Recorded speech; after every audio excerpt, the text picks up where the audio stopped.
Good afternoon. The Prime Minister's Communications Chief, Andy Coulson, has resigned. Mr Coulson made the announcement in the last half hour. He's been under intense pressure to step down over allegations of phone hacking at the News of the World when he was the newspaper's editor. In a statement issued by No. 10 Downing Street, Mr Coulson said he was proud of his work with David Cameron and the coalition.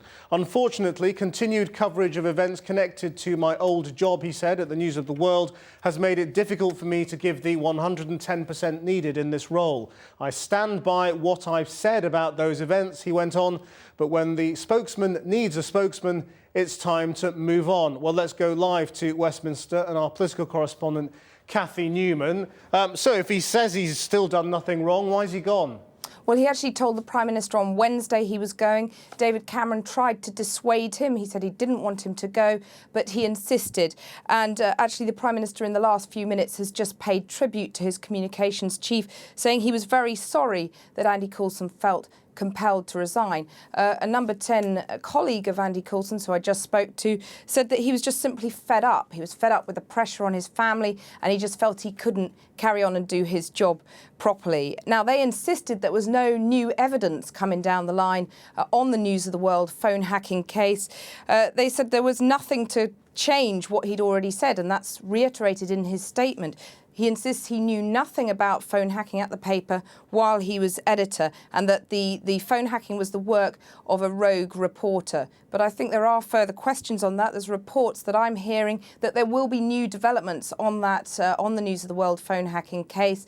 I can't specify at the moment what those developments are, but there's a suggestion that they cast doubt on that suggestion from Andy Coulson that he knew nothing about phone hacking when he was editor. Well, throughout this, David Cameron has stood by him. He said, yes, fine, we know he made a mistake. He paid his price when he lost his job, but a man deserves a second chance, I think, is his version of events.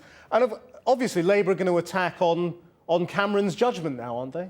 Well, also, Andy Coulson is probably one of two of David Cameron's most influential staff members, the other being Steve Hilton. And what was so important about Andy Coulson was that whereas David Cameron, old Etonian, often criticised for being somehow aloof from ordinary people, Andy Coulson kept him in touch. One person said he kept him in touch with Essex man, so the Prime Minister knew what ordinary people up and down the country were thinking, and that's been crucial to David Cameron, and I think without him, he will really feel that loss very keenly. I think there are also going to be broader ramifications if, as we're being told, there are new developments coming on the phone hacking case.